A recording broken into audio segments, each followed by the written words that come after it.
Kongreso sa mga kalakaran na ang ibang mga kasamahan namin ay sabay congressman na nagpapasok ng mga proyekto sa budget ng DPWH at sila din ang mga kontraktor ng mga naturang mga proyekto. In fairness po, sinabi naman na paiimbestigahan ang mga congressman na kontraktor.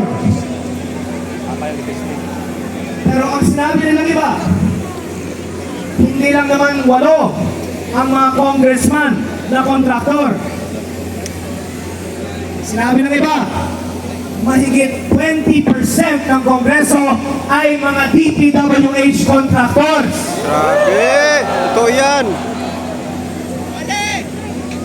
Sila ba ay makakasuhan kaya bago kakasuhan si Senator Marcoleta? Naku, malabo. Malabo pa sa sabaw ng pusit.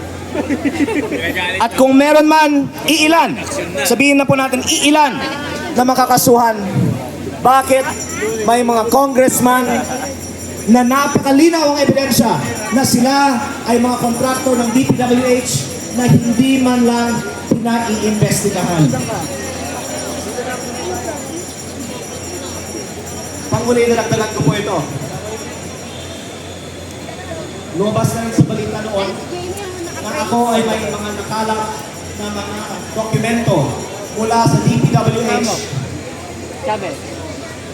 Ang nagsasalita guys ay si Congressman Leandro Libeste. Binuking niya na yung kanyang mga kasamahan na almost 20% daw sa Kongreso ay mga kontraktor ng DPWH. Marami sa mga nakapasok ng proyekto sa project ng DPWH ay may malinaw na kaugnayan sa mga contractors who were eventually awarded these projects. At may mga umawas na mga testigo. Daming tao. Halos hindi na makausad sa dami. Sa mga testigo na dala ng ating gobyerno ang mga pahayag na ito. Dahil sa kanila,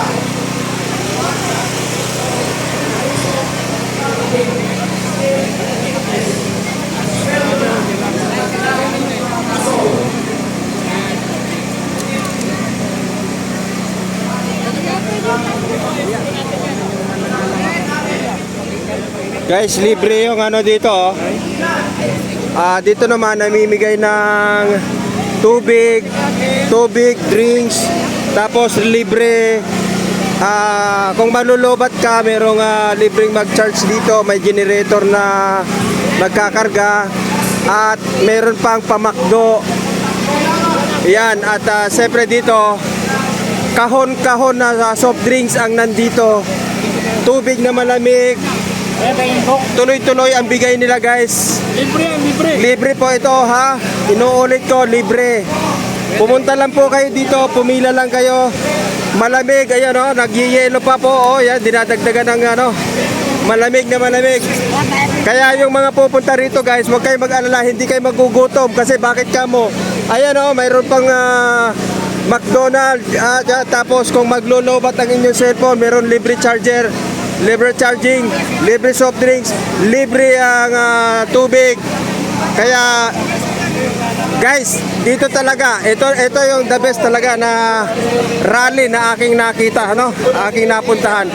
Huwag tusawa, bumalik lamang po kayo guys. Yan o, pila lang, yun nga lang. Siyempre pipila ka, ganun talaga eh. Diba? Dahil sa dami ng tao, hindi mapiplis agad. Pero huwag po kayo mag-alala. Dahil napakarami po niyan. Napakarami po. Kahon-kahon po yung soft drinks at saka sa tubig doon.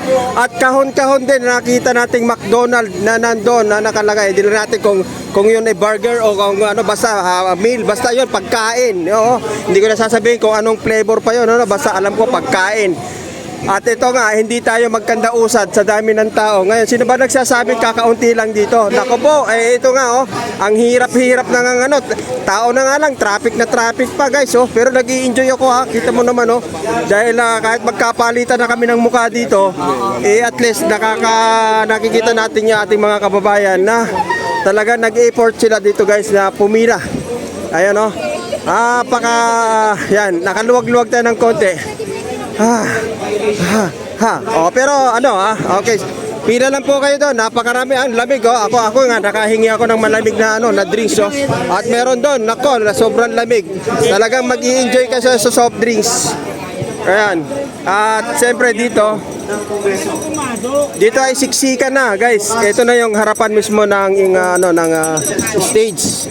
Harapan na ng stage at ito na yung bantayog ni kung hindi nga lang nakataas si Andres Bonifacio, matatakpan na sa dami ng tao eh. Buti na lang, siguro naisipan, itinaas na kasi kung minsan pagka may nagwewelga o nagrarally dito, talagang masatabunan guys, no? Oh. Ayan, no? Kaya ito yung ating rito, yan, marami talagang siksikan. Oh. Sabi kasi kanina sa balita, wala daw tao rito ano to. Gaga, iba talaga yung mainstream media, ewan ko, hindi wala daw tao, ano tingin niyo rito? Multo. Yan oh. Ang dami niya no guys oh. Sa mga trolls diyan, yan oh. Ito yung patunay, ayan, patunay oh. Ang dami-dami oh, halos hindi nga mahulugang karayom to. Pag hinulog mo yung karayom, hindi mo makikita sa dami ng tao. Parang dayami to.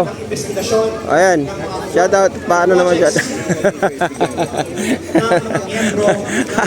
Nakapila ako doon. Ayan o. Kita natin mga kababayan o. Dami yan o. Nagtsatsaga yan. Ayan. Ang nagsasalita po si Congressman Leandro Lebeste Hindi pa po siya tapos magsalita guys. At ang dami niyang binunyag. Mga kasamahan daw niya sa Kongreso, almost 20% daw sa kanila ay kontraktor ng DPWH. So yun, kita mo naman, di ba? Yan ang ating ating kasama guys. Si Tropang Bisaya. Shout out guys. May signal ka? Wala, record lang. Okay, shout out. So, lakad-lakad lang tayo dito. At least, iikot ko kayo para makita nyo kung gaano kadami yung tao. Siksikan po ito hanggang doon. Ayan o. Para sa pagdalantad ng katotohanan, para may coordinate sila. Huwag kang biglang tutuwad kuya, baka may biglang pumasok. Kaya, bigyan natin sila ng konting panahon. Dahil guys na mag-isip. Yan o. So, papasok pa tayo dun sa kabila doon. Marami rin pong tao doon.